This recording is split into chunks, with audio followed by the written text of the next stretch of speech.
Hi students, today we are going to talk about French Revolution. France में revolution क्यों हुआ? I mean, this was the first country आप कह सकते हैं जहां पर डेमोक्रेसी की शुरुआत एक्चुअली हुई थी. तो फ्रांस में तब इट वाज किंगशिप और जो राजा था he was Louis 16. Why French Revolution took place was कुछ सोशल, इकोनॉमिकल, पॉलिटिकल फैक्टर्स थे जिसकी वजह से बहुत ज्यादा इनइक्वालिटीज थी समाज के अंदर और लोगों को बहुत ही हार्डशिप से गुजरना पड़ रहा था. जो मोनार्क था, जो राजा था, वो एक्स्ट्रावेगेंट था, बहुत ज्यादा स्पेंडिंग करता था और इसकी वजह से राष्ट्र में कुछ बचता ही नहीं था कि कुछ प्रोग्रेस हो सके. So what were the reason? First reason was social injustice and inequality. France की सोसाइटी का एक अजीबोगरीब स्ट्रक्चर था. First was clergy, three parts में वो बटे हुए थे. पहला clergy, second nobility and the third was third state. तो क्लर्जी और जो नोबल्स थे, they were very very significantly privilege. उनको सारे प्रिविलेजेस थे. उनको कोई टैक्स नहीं देना पड़ता था. उनका सोशल स्टेटस बहुत अच्छा था. लेकिन जो थर्ड स्टेट के लोग थे, उनको पूरी तरह से कर्जे में समझ लीजिए डुबो दिया जाता था और उनको कोई हक भी नहीं थे, कोई अधिकार नहीं थे. Second was economic hardship. अब जब कोई इतने टैक्स देगा तो ऑब्वियसली उसके पास बचेगा क्या अपने लिए. तो things were very very costly and poor harvest was there. खेती अच्छी नहीं होती थी, हाई प्राइसेस थे, लोग गरीबी से गुजर रहे थे. Even the bread price was very very high. राष्ट्र जो था वो फैमाइन से गुजर रहा था, अकाल पड़ा हुआ था वहां पर. तो लोग बहुत ही बुरी हालत में थे. Third was enlightenment ideals. Enlightenment ideals मतलब कि कुछ ऐसे समाज में कुछ ऐसी सोच वाले लोगों का आना हुआ जिन लोगों ने इस बात को देखा, समझा और ये उनको समझ में आया कि अगर हमने इस सोसाइटी को रिफॉर्म नहीं किया तो शायद जो आम लोग हैं उनकी जिंदगी चैलेंजेस से भर जाएगी. So this were some of the reasons. Leadership of the king, Louis XVI, was not very strong and he was unable to address the growing crisis. Public का ट्रस्ट वो खोता चला जा रहा था. लोग उस पर विश्वास नहीं कर रहे थे. उसकी लीडरशिप में कोई दम नहीं था. और साथ में ये सभी फैक्टर्स जो थे कुछ इतने ज्यादा थे कि आज लोग वहाँ के ये सोच रहे थे कि किसी तरह से कोई नया एरा शुरू हो और हमें इन सारी प्रॉब्लम से निजात मिल जाए. लेट 18th सेंचुरी तक फ्रांस की सोसाइटी का यही हाल था. लोग बर्डन हुए हुए थे टैक्सेशन से और ये सिस्टम कुछ ऐसा था जहाँ पर इकोनॉमिक हार्डशिप्स इतनी ज्यादा थी कि लोगों का रहना भी दूभर हो गया.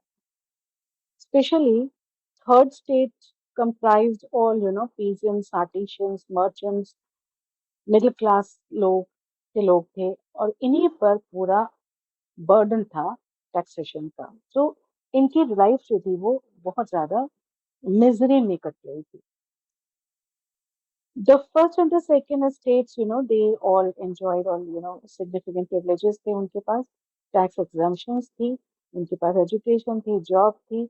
लेकिन ये सब थर्ड एस्टेट के लोगों के पास कुछ नहीं था.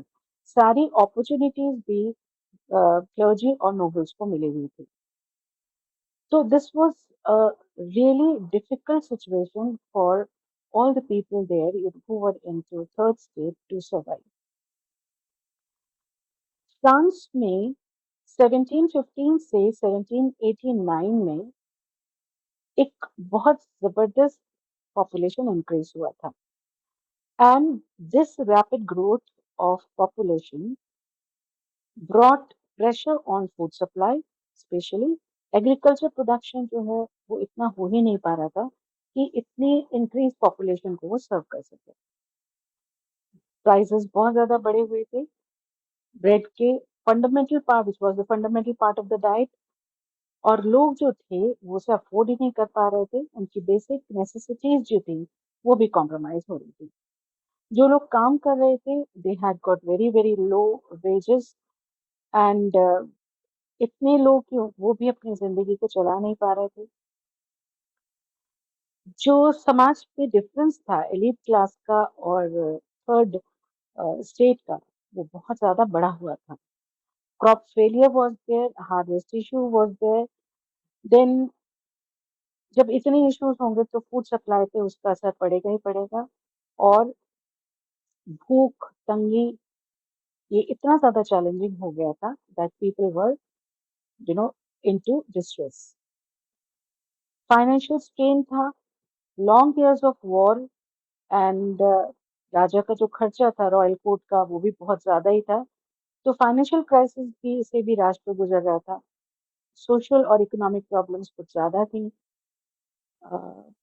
पेड टैक्सेस उतने नहीं इलेक्टेड हो रहे थे, कलेक्ट नहीं कर पा रहे थे, मतलब टोटल इंस्टेबिलिटी थी फ्रांस में। So if we summarize, population growth, food shortage, rising prices, social inequalities, ये सारे जो थे रीजंस वहां के लोगों के लिए एक हार्डशिप क्रिएट कर रहे थे, and it was a total unrest. अभी इसी बीच क्या हुआ, मिडिल क्लास पे कुछ लोग ऐसे थे जिन्होंने ट्रेड में, मैन्युफैक्चरिंग में, प्रोफेशनल सर्विसेज को शुरू किया। थोड़ी सी सोशल मोबिलिटी आई, चैलेंज जो थे वो अ, थोड़े से घटे, बट नॉट पूरी तरह से। कुछ ऐसे आइडियाज लोगों के दिमाग में आने लगे, जैसे कि इंडिविजुअल राइट्स होने चाहिए, या फिर क्वेश्चन करना चाहिए अथॉरिटीज को, या फिर उनकी जो मन की बात थी, मन की जो सोच थी या समझ थी, उस चीज को बाहर लाना चाहिए ताकि सोसाइटी के अंदर चेंजेस आए और सोशल एंगल्स जो है वो कुछ हद तक बदल जाए। लोगों के दिमाग में, लोगों की समझ में ये चीज आने लगी कि इस सिनेरियो को बहुत दिनों तक कंटिन्यू नहीं रखा जा सकता। So people started demanding reforms, they demanded feudal privileges, और बहुत ज्यादा स्टेबल सोसाइटी के बारे में सोचने लगे। और मिडिल क्लास जो था इस फ्रेंच रेवोल्यूशन में बहुत ज्यादा अहम भूमिका निभाता है, क्योंकि इन्होंने ही शुरू किया था वो जो आइडियाज थे, they laid down and they actually started that. इस मिडिल क्लास में मर्चेंट्स थे, मैन्युफैक्चरर्स थे, lawyers, administrative officials and professionals थे। So how come outbreak of the revolution was there? On May 5th, 1789, King Louis XVI uh, convened the Estates General, a legislative body representing three estates of the French society. As we know, he was wanting कि वो जितनी financial crisis है वो लोगों को वहां पर बताए। और पहली बार 1614 में स्टेट जनरल इस तरह से गैदर हुए थे, एक साथ आए थे। फ्रेंच रेवोल्यूशन में ये जो हैपनिंग हुई थी 1789 में, it was a big thing. French revolution के तहत एक सोशल कॉन्ट्रैक्ट बना था, जिसके हिसाब से क्या था कि गवर्नमेंट मोनार्की न हो, और जो सोशल एंगल्स हैं वो डिवाइन राइट या हेरिडिटी प्रिविलेज की वजह से न मिले, बल्कि वो एक ऐसी सोसाइटी के पास हो सारे राइट्स जो कि एक रियल पावर बने, और गवर्नमेंट का रोल जो है वो प्रॉपरली निभाए according to the need and the will of people. ये डेमोक्रेसी का एक बहुत शुरुआती रूप है, जहां पर लोगों को ये पता लगने लगा कि ये जो समाज है वो हमारी वजह से है, तो हमारी ही बात को सुना जाना चाहिए, ना कि राजा की बात को सुना जाना चाहिए। और ये कहा गया कि अगर गवर्नमेंट जो बनेगी वो अगर इसको करने में असफल रहती है, तो लोगों को ये राइट मिल जाता है कि उस गवर्नमेंट को गद्दी से उतार दे, उसको खत्म कर दे। That means that time the revolution was about कि ये सारी चीजें लोगों के द्वारा लोगों के लिए हो, ना कि कोई एक राजा कहीं से उठ के आए और कहे कि ये करो वो करो। दे नेवर वांटेड, और समाज के अंदर सुधार की उन्होंने मांग की। तो इस बात को एक सोशल कॉन्ट्रैक्ट के अंदर लिखा गया, और साथ में ये कहा गया कि इसको न मानने वाले को, जो या गवर्नमेंट जो भी बनेगी उसको ना मानने वाले को गद्दी से उतारा जाएगा। And again we will find who can do the best for the public. तो जनरल विल क्या था? जनरल विल था कि जहां पर there should be a collective interest and common good of every individual. This concept was central to the government, where laws reflected shared values and goals for the people. Ultimately जो उन्होंने चाहा था उसको उन्होंने लिखवाया कि जो भी कुछ हो वो लोगों के हित में हो। एक स्लोगन, रेवोल्यूशनरी स्लोगन भी शुरू किया गया, liberty, equality, fraternity, were partly inspired by this shift in thought, as they aimed to establish a society based on principles of popular sovereignty and individual rights. As I said, this was for the social cause. जो भी changes आ रहे थे वो सारे के सारे लोग ये चाहते थे कि एक ऐसी सोसाइटी को बनाया जाए जहां पर हर इंसान जो है प्रॉपर एक डिग्निटी से रहे, और जो राइट्स हैं वो कुछ लोगों के पास ना होकर सबके लिए हों, equal. So the power shifted. It shifted from monarchy and aristocracy to law-based general will of the people. Old system जो था उसको खत्म कर दिया गया और नए ऑर्डर के हिसाब से सोशल कॉन्ट्रैक्ट बना दिया गया। Now, 20th June 1789, this was the very beginning of the revolution, and like यहाँ पर पैलेस जो था, वर्सेल्स का पैलेस जो था, वहां पर इस कॉन्ट्रैक्ट को लेके कुछ डिस्प्यूट्स भी चल रहे थे, जहां ये कहा जा रहा था कि इसको लागू नहीं किया जा सकता जब तक कि फ्रांस का एक प्रॉपर कॉन्स्टिट्यूशन नहीं बनता। मतलब सडनली इसको कैसे कैसे लागू कर देंगे। तो कॉन्स्टिट्यूशन को बनाना शुरू करा गया, but it was taking time, and that was winter time, so it was a bad harvest. Prices as such बहुत बढ़े हुए थे, सिचुएशन अंडर कंट्रोल नहीं थी। यहाँ तक कि लोग लंबी लंबी क्यूज में खड़े रहते थे, फिर भी उनका नंबर नहीं आता था ब्रेड या कुछ कुछ और लेने के लिए। तो लोगों के अंदर बहुत ज्यादा गुस्सा था, specially the women was very very angry, because उनको ही घर को चलाना होता था। 14 जुलाई को एक भीड़, जो एजिटेटेड क्राउड था, उसने क्या किया, किंग के जो सिपाही थे, जो ट्रूप्स थे, उनके ऊपर पत्थर बरसाना शुरू किया, और पूरा राष्ट्र जो था वो एक तरह से डिस्ट्रॉय हो गया, क्योंकि किंग को और कुछ नहीं सूझा इस पूरे रोष को खत्म करने के लिए। उन्होंने क्या किया, अपने ट्रूप को बेच दिया कि भैया इनको कंट्रोल करो। And people were so agitated कि उन्हें कुछ दिखाई नहीं दे रहा था, because they were not able to eat even तो उन्होंने इतने पत्थर मारे कि वो सारा राष्ट्र, सारी ट्रूप जो भी आई थी वो डिस्ट्रॉय हो गई। ये सभी लोग थर्ड स्टेट से थे जिन्होंने अटैक किया था, और ये बात जो है वो र्यूमर्स की तरह फैलती गई, फैलते फैलते विलेज दर गांव फैलती गई।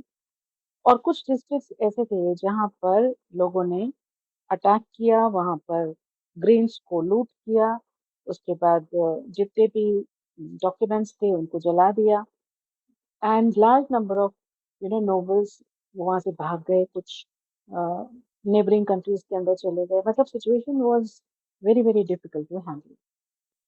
लुई 16 ने फाइनली नेशनल असेंबली को रिकॉग्नाइज किया और एक्सेप्ट किया सारे प्रिंसिपल्स को, कि पावर जो है वो कॉमन मैन की ही रहेगी।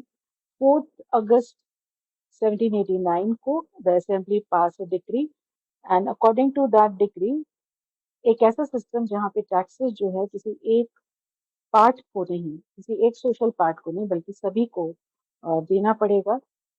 This even nobles and clergy, they had to give that particular tax. उनको कोई privilege नहीं मिलेगा। और टिप्स जो थे उनको abolish कर दिया गया। लैंड ओनर्स जो थे उन सब ने जिस जिस के एसेट्स थे उनके ऊपर जो टैक्स लगना था वो पे करना उन्होंने चालू करा। अब जो 1791 में फ्रेंच कॉन्स्टिट्यूशन बना, that was like it divided the powers between monarchy and the legislative assembly. National Assembly was elected by a system of indirect voting and उनको ये दिया गया कि आप laws भी बनाएंगे. They had power to make laws. The king, while retaining some executive and veto power, was subject to the laws made by the assembly. This system aimed to separate the powers of government. तीन parts में उसको divide किया गया, legislative, executive and judicial branches. Rights of citizens were there in the constitution, like freedom of speech and assembly, but they were limited to active citizens who met certainly property qualifications. कुछ चीजें जो हैं अभी भी थोड़ी सही नहीं थी, क्योंकि कुछ लोगों को ही हक था वोट देने का, कुछ लोगों को ही हक था एक्टिव सिटीजन्स होने का। और वो कौन थे? जिनके पास प्रॉपर्टी होगी या प्रॉपर क्वालिफिकेशंस होंगे, पढ़े लिखे होंगे, उनको ही राइट मिला वोटिंग वगैरह का। मतलब ओवरऑल अगर हम देखें तो लेजिस्लेटिव, एग्जीक्यूटिव और जुडिशियल ब्रांचेस, ये तीन पार्ट्स हो गए असेंबली के। राजा को कुछ राइट्स दिए गए, उसको वीटो पावर भी दिया गया, लेकिन ओवरऑल जो लॉ मेकिंग बॉडी या अदर कॉन्स्टिट्यूशन के अंदर जो बाकी कुछ था वो सब असेंबली को ही दिया गया। और साथ में freedom of speech as a right of citizens लोगों को दिया गया। बट अल्टीमेटली 21 सितंबर 1792 में लुइस 16 को अरेस्ट कर लिया और सिर्फ आदमियों को ही वोट देने का अधिकार मिला। राजा का शासन बिल्कुल खत्म कर दिया गया। And this was how France became Republic. अब लुइस 16 का क्या हुआ? लुइस 16 को जनवरी 21 1793 को ग्लूटॉन कर दिया गया। ग्लूटॉन क्या होता है? जैसे कि बकरे को वो दो पार्टों के बीच में उसके सर को रखा जाता है ना, बिल्कुल वैसे ही इंसान के सर को इसी तरह से रखकर उसके सिर को कलम कर दिया जाता है। So this was the punishment of Louis 16। And उसके ऊपर चार्जेस क्या लगे थे कि इसने कॉन्स्पिरेसी की है, किसके साथ? फॉरेन पावर्स के साथ। And he was also found guilty. तो जो डेथ ऑफ लुइस 16 वाज a significant event of France, and but it started something called Reign of Terror. Reign of Terror was a period of intense violence and political repression. 1793 सितंबर 1794 जुलाई के बीच में मास execution हुआ, ग्लूटॉन हुआ, और साथ में Robespierre played a key role in Reign of Terror. Maximilian Robespierre. अब उसमें क्या होता था कि ये वो लोग थे जिन्होंने एक्चुअली फ्रेंच रेवोल्यूशन को शुरू किया था, लेकिन जैसे जैसे इनके अंदर वो पावर वाला सेंस आता गया, कुछ फिर से जिस प्रॉब्लम से फ्रांस निकला था, राजा वाली प्रॉब्लम से फ्रांस निकला था, इन लोगों के चलते वो वापस उसी में चला गया। मतलब ये जो लीडर्स थे ये इतने पावरफुल अपने आप को समझने लगे कि इनकी बात को जो भी नहीं मानता था उनको दे टॉर्चर, ग्लूटॉन कर देते थे, या कभी कोई ट्रायल भी नहीं होता था उनके साथ। मतलब बहुत सारे लोगों को एक साथ मार देना, या उनके ऊपर कोई चार्ज लगा देना या उनको कन्वर्टर्स के अंदर रखकर टॉर्चर करना, ये सब शुरू हो गया था। तो this was rain of terror. आप समझिए इस बात को कि फ्रांस लुइस 16 के अत्याचारों से परेशान था, करेक्ट? वो चेंज हुआ किसमें? फ्रेंच रेवोल्यूशन में। कॉन्स्टिट्यूशन बना, पार्लियामेंट बना, सब कुछ बॉडी, तीन सिस्टम्स की बॉडी बनी, सब कुछ हुआ, लेकिन फिर से रेन ऑफ टेरर फ्रांस के लोगों को उसी तरफ ले गया जिस अत्याचार से वो एक पॉइंट ऑफ टाइम पे निकले थे, because the same thing was happening with them again. अब इन चीजों को खत्म करने के लिए there was a person named Napoleon Bonaparte in 1799. He led to an establishment of consulate, directory rule. Directory was overthrown by Napoleon Bonaparte in the coup of 18 Bova, which replaced the directory with a consulate. एकदम से किसी और के ऊपर trust करना बहुत ज्यादा safe नहीं था, पर फिर भी नेपोलियन बोनापार्ट ने कुछ ऐसे काम किए थे जिससे लोगों को लगा कि शायद उनकी जो डिग्निटी है वो वापस लौट आए. Now if we talk of women for revolution, then we see that women was not separated from this revolution. उनका भी एक बहुत सिग्निफिकेंट रोल था. They were active participants from the beginning and they were contributing a lot. Though they never got full rights, जैसे उनको voting के अधिकार नहीं थे, उनको सारे पॉलिटिकल अधिकार नहीं थे जो आदमियों को मिले हुए थे, but still, they were part and parcel of this particular event. एक और जो चीज बहुत सही हुई थी, that was abolition of slavery. French revolution में गुलामों का जो सिलसिला था उसको खत्म किया गया. ये कहा गया कि कोई भी इंसान जो है वो किसी और को गुलाम बनाकर नहीं रख सकता. So this was, a great event again, because by this process, like revolution, जो revolution था, फ्रेंच रेवोल्यूशन, उसमें ये एक और अच्छा काम हुआ था कि स्लेवरी जो थी वो खत्म हो गई थी. Now when we talk of daily everyday life, French Revolution was quite significant there also. लोगों के अंदर लिबर्टी थी, इक्वालिटी थी, fraternity थी, as the slogan was also there. And legal practices बदल गए, सोशल स्ट्रक्चर्स बदल गए, ड्रेस, लैंग्वेज, काफी कुछ जो था फ्रेंच लोगों के सिस्टम के अंदर चेंज हुआ. Now let's talk about modernisation of Europe. Modernisation को लिंक किया जाता है नेपोलियन से. नेपोलियन ने काफी कुछ चेंजेस लाए थे, जैसे कि protection of private property, standardisation system of weight management and equality before law. सारे लोग इक्वल होंगे, प्राइवेट प्रॉपर्टी होगी, गवर्नमेंट का लोगों की प्रॉपर्टी पे कोई हक नहीं होगा. और बिजनेस में जब हम काम करते हैं तो जो वेट्स एंड मेजरमेंट्स हैं उनके बारे में भी उसने प्रॉपर वेट मैनेजमेंट सिस्टम को लेके आया. सो नेपोलियन के जो एक्शंस थे, they were to an extent, yes, liked by the people, and they, accepted that also. Napoleon's military conquest spread revolutionary ideas throughout Europe, particularly the idea of liberty, equality, and fraternity. He also conquest fostered a sense of national identity and rise of nationalism in various European countries. Not only that, मतलब ये जो happening थी, इससे और जो देश थे जो कॉलोनाइज थे उन लोगों को भी हिम्मत मिली थी कि वो अपने अपने देशों में इसी तरह की कुछ नेशनलिज्म या क्रांति करके अपने देश को भी आजाद करें, क्योंकि इस तरह का जो प्रेशर था, nobody can stand.